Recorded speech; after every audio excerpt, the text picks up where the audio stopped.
बच्चों, आज हम लोग फिर केमिस्ट्री का टॉपिक बोलिए चाहे फिजिक्स का टॉपिक बोलिए, दोनों में यूज होगा ये वाला, ठीक है ना। केमिस्ट्री में भी है और फिजिक्स में भी है, 11th में भी है और 12th में भी है। 11th में केमिस्ट्री में पढ़ना है और 12th में कहाँ पढ़ना है तो फिजिक्स में पढ़ना है, ठीक है। इसलिए काफी इंपॉर्टेंट टॉपिक है और बहुत बहुत ही अच्छा टॉपिक है। अक्सर ये जो क्वेश्चन है आपको 5 टर्म में पूछा जाता है बिहार बोर्ड में, ठीक है ना। तो इसको हम थोड़ा ध्यान से देखते हैं। सीबीएसई बोर्ड वाले के लिए भी काफी इंपॉर्टेंट टॉपिक है ना, उनसे भी एक्सप्रेशन पूछा जाता है 5 मार्क्स का, ठीक है। तो चलिए बात करते हैं एक्सप्रेशन है किसका। तो एक्सप्रेशन आपका है आज expression of energy of an electron, मतलब कि कोई इलेक्ट्रॉन जो है अगर किसी ऑर्बिट में चक्कर लगा रहा है तो उसकी ऊर्जा जो होगी वह ऊर्जा क्या होगी, ठीक है। ये क्वेश्चन आपसे पूछ सकता है, या आपसे पूछ सकता है कि हाइड्रोजन एटम के परमाणु की त्रिज्या बताइए, या आपसे पूछ सकता है किसी कक्षा में चक्कर लगा इलेक्ट्रॉन का त्रिज्या का व्यंजक प्राप्त कीजिए, या आपसे पूछ सकता है कि बोर्ड के परमाणु मॉडल की त्रिज्या ज्ञात कीजिए। मतलब त्रिज्या पूछे चाहे ऊर्जा पूछे, मतलब रेडियस पूछे चाहे एनर्जी पूछे, आपको यही बात करना है, ठीक है ना।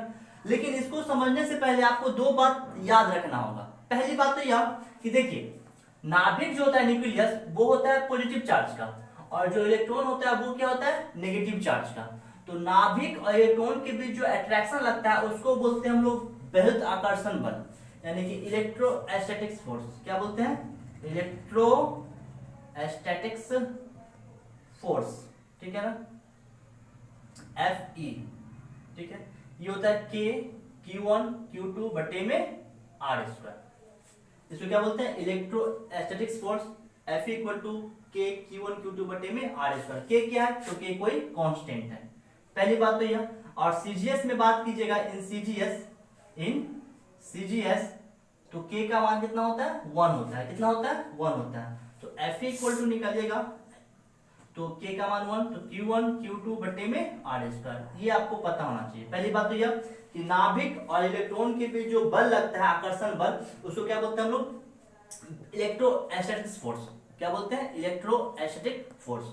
दूसरा बात यह कि ऑर्बिट जो होता है, ऑर्बिट वो कैसा होता है? गोल होता है। क्या होता है? गोल, वृत्ताकार होता है। जब भी कोई कण किसी वृत्ताकार पथ पर चक्कर लगाती है तो उस पर एक बल कार्य करता है जो उसको चक्कर लगाने में मदद करती है, उसको गिरने नहीं देता है। मतलब अगर इसके बीच नाभिक और इसके बीच अगर बल ना लगे तो ये क्या होगा? पार्टिकल गिर जाएगा। तो एक बल क्या करता है? इसको इस तरफ आकर्षित करके रखता है, ठीक है ना। मतलब उसको चक्कर लगाने में क्या करता है? मदद करता है, उसको गिरने नहीं देता है। उस बल को बोलते हैं सेंट्रीफ्यूगल फोर्स, यानी कि अभिकेंद्रीय बल। सेंट्रीफ्यूगल फोर्स, इसको क्या बोलते हैं? अभिकेंद्रीय बल। क्या बोलते हैं? अभिकेंद्रीय बल, ठीक है ना। इसको लिखेंगे Fc। ये होता है mv² बटे में r। तो ये 2 बात पहले आपको पता होना चाहिए कि नाभिक और इलेक्ट्रॉन के बीच एक बल लगता है आकर्षण बल, उसको बोलते हैं वैद्युत आकर्षण बल यानी इलेक्ट्रोस्टैटिक्स फोर्स। और जो वृत्ताकार पथ पर कोई कण जब चक्कर लगाता है तो उसके बीच भी एक बल लगता है, उसको क्या बोलते हैं? अभिकेंद्रीय बल। F इक्वल टू mv² बटे में r। इसको कहीं पे आप लोग नोट करके लिख लीजिएगा, ठीक है। लिखने के बाद हम लोग बात करते हैं, यहाँ पे हम लोग को निकालना है इलेक्ट्रॉन का रेडियस, यानी ऑर्बिट का। इलेक्ट्रॉन जो चक्कर लगा रहा है उसका ऑर्बिट जो है, उस ऑर्बिट का रेडियस कैसे निकालेंगे, और ऑर्बिट का रेडियस निकालने के बाद इलेक्ट्रॉन का फिर हम लोग एनर्जी भी निकालेंगे। इस वीडियो में हम लोग दोनों टॉपिक देखेंगे, ठीक है ना। इस वीडियो में हम लोग दोनों टॉपिक देखेंगे। और इसको समझने से पहले आप लोग बोर्ड का परमाणु मॉडल का वीडियो जरूर देख लीजिएगा, अगर आप लोगों ने नहीं देखा है तो। एटॉमिक मॉडल ऑफ बोर्ड्स मैंने वीडियो पहले से बना रखा है, मैं डिस्क्रिप्शन बॉक्स में उसका लिंक भी दे दूंगा, ठीक है ना। आप वहां से जाके आप उसको देख सकते हो। सबसे पहले आप उसको जरूर देख लीजिएगा, ठीक है, फिर उसको हम समझेंगे। तो चलिए, मैंने यहाँ पे मान लिया let an electron moves in an orbit with v centimetre per second. हम लोग पूरा सीजीएस में चल रहे हैं, ईवी सेंटीमीटर में, ईवी किसमें? सेंटीमीटर में। हम सीजीएस में सब निकालना है और उसका जो होगा देखा जाएगा, ठीक है। तो मान लेते हैं कोई इलेक्ट्रॉन जो है ना किसी ऑर्बिट में किसी कक्षा में v सेंटीमीटर पर सेकंड से गतिमान है, जिसका त्रिज्या कितना है? r सेंटीमीटर, ठीक है। पहली बात तो ये यहाँ पे लिखा हुआ। फिर चार्ज ऑन इलेक्ट्रॉन, इलेक्ट्रॉन पे जो आवेश है वो क्या है? -e है। प्रोटॉन पे चार्ज कितना है? +e है। एटॉमिक नंबर कितना है? Z है। चार्ज ऑन न्यूक्लियस, तो चार्ज ऑन न्यूक्लियस क्या है? प्रोटॉन पे चार्ज प्रोटॉन पे +e हो गया, और Z को प्रोटॉन है न्यूक्लियस में, तो दोनों को मल्टीप्लाई कर देंगे तो निकल जाएगा टोटल चार्ज Z + Z ही हो गया, ठीक है। अब देखिए यहाँ पे अब हम लोग बात करते हैं, यहाँ पे लिखना पड़ेगा, यहाँ पे लिख दीजिएगा, हिंदी में जो है वो लिखेंगे, माना 8 सेंटीमीटर त्रिज्या वाले किसी कक्षा में कोई इलेक्ट्रॉन 20 सेंटीमीटर प्रति सेकंड के वेग से गतिमान है, ठीक है।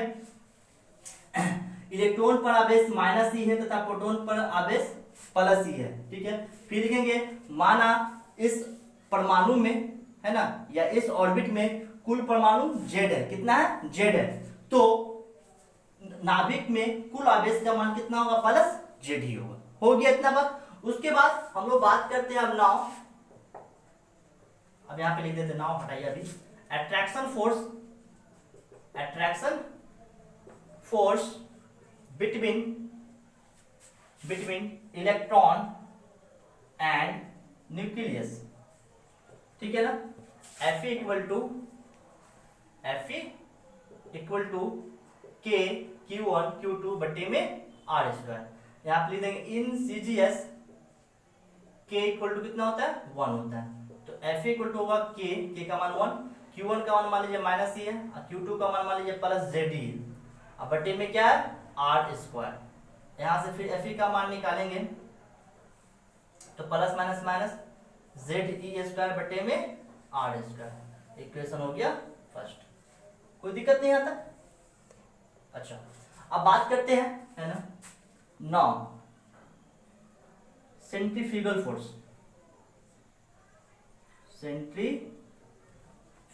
क्योंकि जब कोई कण वृत्ताकार पथ पर चक्कर लगाता है तो उस पर एक बल कार्य करता है जिसको अभी केंद्रीय बल बोलते हैं, वो भी मैं निकाल लेता हूं।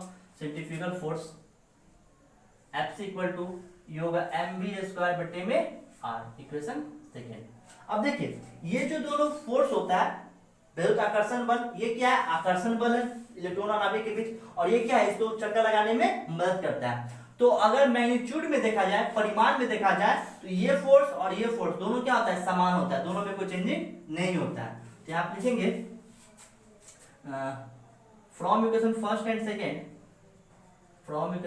एंड सेकेंड, या लिख दीजिएगा हेयर, लिख दीजिए सबसे अच्छा, हेयर, यहाँ Fe इक्वल टू क्या है, Fc। यहाँ नेगेटिव साइन लेके मत चलेगा, क्योंकि नेगेटिव साइन क्या है, आकर्षण बल को इंडिकेट करता है, क्योंकि इलेक्ट्रॉन पे नेगेटिव, प्रोटॉन पे प्लस, आपको पता है कि दो विपरीत आवेशों के बीच आकर्षण बल लगता है, तो नेगेटिव क्या है, केवल आकर्षण बल को दर्शा रहा है, तो नेगेटिव को हमको लेके नहीं चलना है।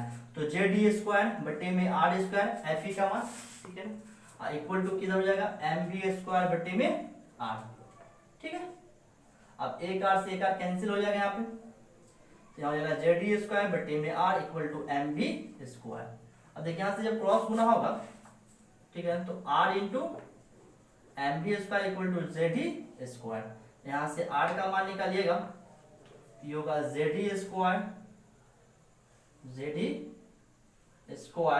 बटे में, ऐसा ऐसा करते हैं, अच्छा आर का ही मान निकालिए, कोई दिक्कत नहीं, एम बी स्क्वायर बटे में स्क्वायर, इसको फिर समीकरण 3। यहाँ तो कोई डॉट कंफ्यूजन, फिर से कर समझ लेंगे। देखिए, नाभिक और इलेक्ट्रॉन के बीच वो लगता है विद्युत आकर्षण बल Q1 Q2 बटे में आर स्क्वायर, कूलम के नियम से। सीजे से का मान 1, इलेक्ट्रॉन पे चार्ज माइनस ई, प्रोटॉन पे प्लस जेड, यहाँ से माइनस जेड स्क्वायर बटे आर।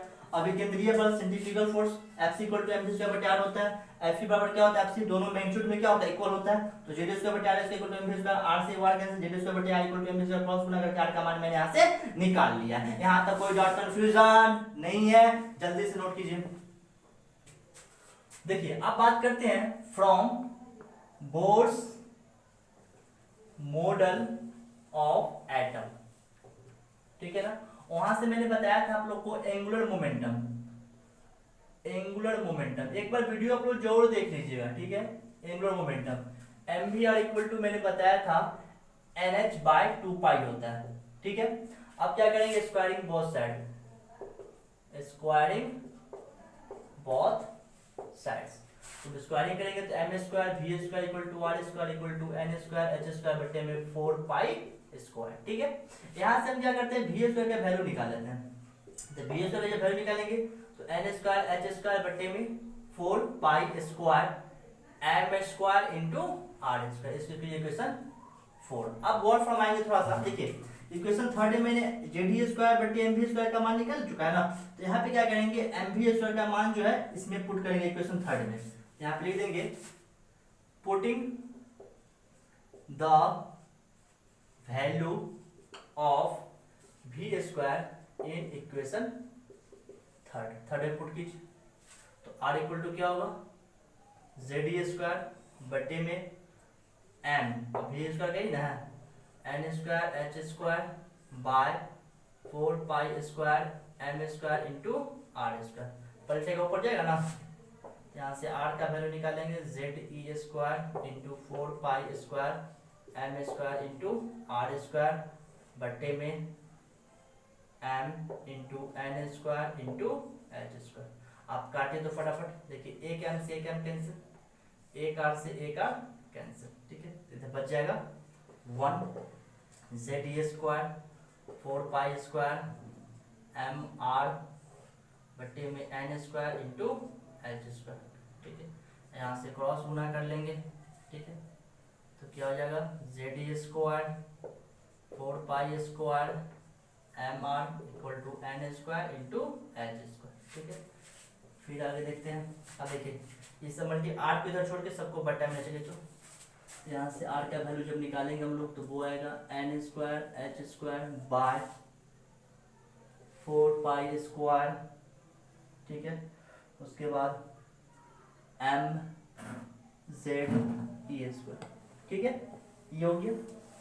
अच्छा यहाँ से फिर हम निकालते हैं, आप क्या करते हैं कांस्टेंट को एक तरफ करते हैं, ऐसा को एक तरफ करते हैं। तो आर एन एथ का मान निकालेंगे, एन एथ निकालते हैं एन एथ ऑर्बिट, तो एच स्क्वायर बट्टे में 4 pi square M E square और N square by Z square. ये दोनों चेंज होते रहता है, ऑर्बिट का नंबर भी चेंज जाएगा और एटॉमिक नंबर भी चेंज होता रहेगा, लेकिन एच पाई एम ई सब क्या कांस्टेंट है। प्लैंक कांस्टेंट 6.62 10 की पावर -34 3.14, इलेक्ट्रॉन का मास 9.1, सब कांस्टेंट है ना, मतलब सब कांस्टेंट का वैल्यू पुट करेंगे, है ना।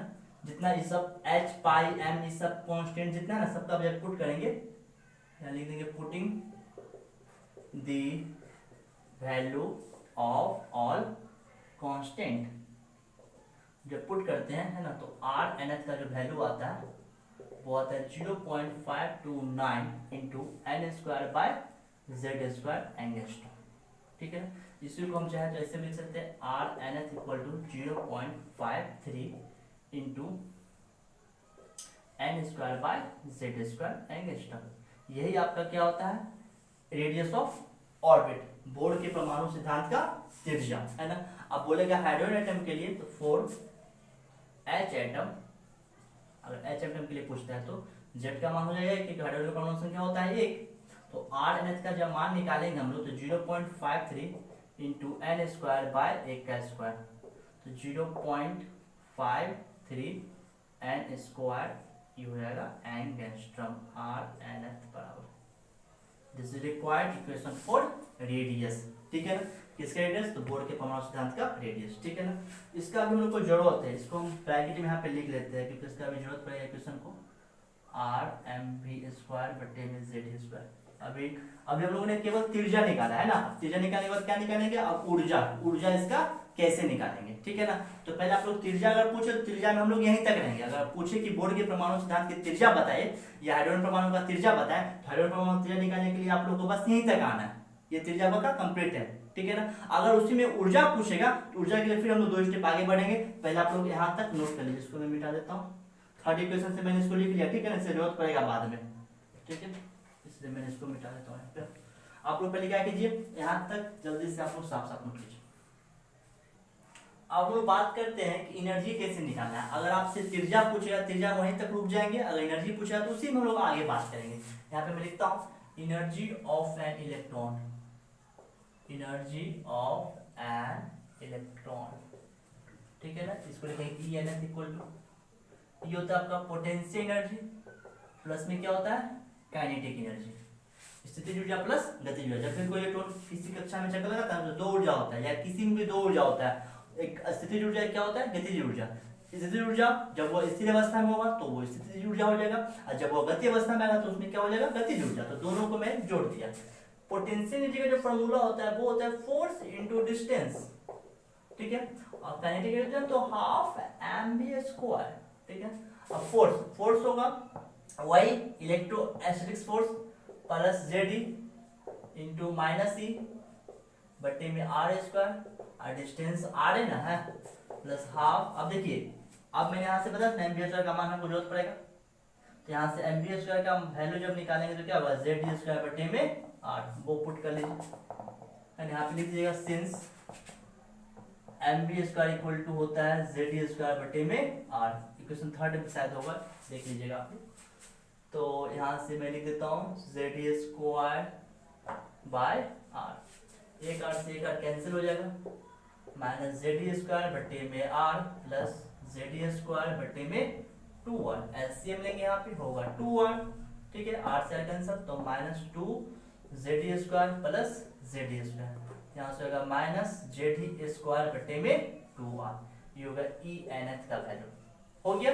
अब क्या करेंगे, यहाँ पे r का वैल्यू निकाल रखा था मैंने पहले, है ना, तो इस r का वैल्यू इसमें हम लोग पुट कर देंगे, यहाँ पे लिख देंगे putting the value of equation 4 कर दिया r इन इक्वेशन 4, ठीक है। अब देखिए ई एन एच का जो वैल्यू होगा यहाँ से माइनस जेड ई स्क्वायर बट्टे में 2 इंटू आर का वैल्यू वही ना है, एन स्क्वायर एच स्क्वायर बट्टे में कितना है 4 pi square M Z E square. अब सब पलटे, इसको पहले काट दो, दूना 4 कैंसिल हो जाएगा, सब पलटेगा ऊपर जाएगा, सबको ऊपर चलिए, तो minus 2 pi square M Z E square into Z E square, ठीक है। अब बट्टे में N square into H square, यहाँ तक कोई दिक्कत नहीं है। अब थोड़ा सा आगे थोड़ा समझ लीजिए, बस थोड़ा सा और बचा हुआ, चलिए यहाँ से आ जाएगा E N H equal to, देखिए minus 2 pi square, E square है ई 4 हो जाएगा, ई 4 फिर एम जेड स्क्वायर बट्टे में N square into H square. आप क्या कीजिए, कॉन्स्टेंट सबको एक तरफ कर लीजिए, तो पहले फटाफट ये हो गया, फॉर्मूला आपका आ चुका है, इसको मैं थोड़ा और शॉर्ट कर देता हूँ। E N H equal to निकालिएगा, तो minus 2 pi square E 4 M by H square into Z square by N square, ये सब कॉन्स्टेंट है। अगर सारा कॉन्स्टेंट का वैल्यू पुट कीजिएगा ना, ये आपका आएगा E N H equal to minus 13.6 into Z square by N square electron volt per atom, electron volt में आ गया, है ना। तो ये आपका होता है this is required equation of energy of an electron, या हाइड्रोजन एटम का ही बोल सकते हो, अगर हाइड्रोजन एटम के लिए बोले 4h एटम, है ना, कभी कभी बोल देता है एच एटम का बताइए।